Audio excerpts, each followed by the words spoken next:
Binuksan ang selebrasyon ng Human Rights Week sa pamuno ng FARA o Philippine Alliance of Human Rights Advocates nitong ika-30 ng Nobyembre, kaalinsabay ang Bonifacio Day sa may Quezon Memorial Circle, Quezon City. Sa darating na ika-1 hanggang ika-10 ng Disyembre ng taong ito ay ipagdiriwang Human Rights Week sa ating bansa na itinatagpa noong December 1948.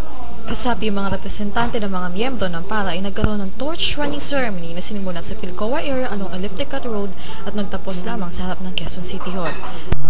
Isang pahayagang binigay ni Max de Mesa, ang chairperson ng FARA. Ano po ba ginaganap yung nagkakaroon po kayo ng torch bearing?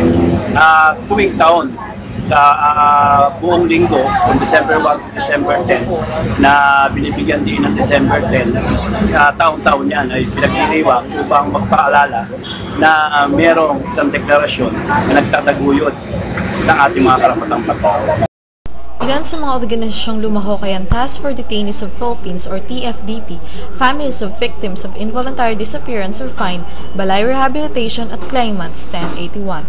Sa pagsasalita ng mga organisasyon ay pinahayag nila ang kanilang pagkadismaya sa kasalukuyang administrasyon ukol sa pagprotekta sa karapatang pantao. Palayain ang lahat ng bilanggong politikal!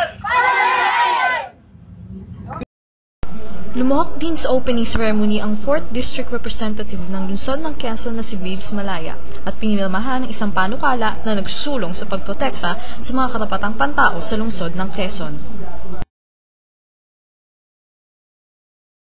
Creating the Quezon City Human Rights Affairs Office, providing for its functions, powers, structures, and appropriating funds therefore and other functions. Sa mga susunod na araw, iba't ibang mga programa ang magaganap upang ipagdiwang ang Human Rights Week. Ako po si Jenny Lizana, nag-uulat para sa Kakampi.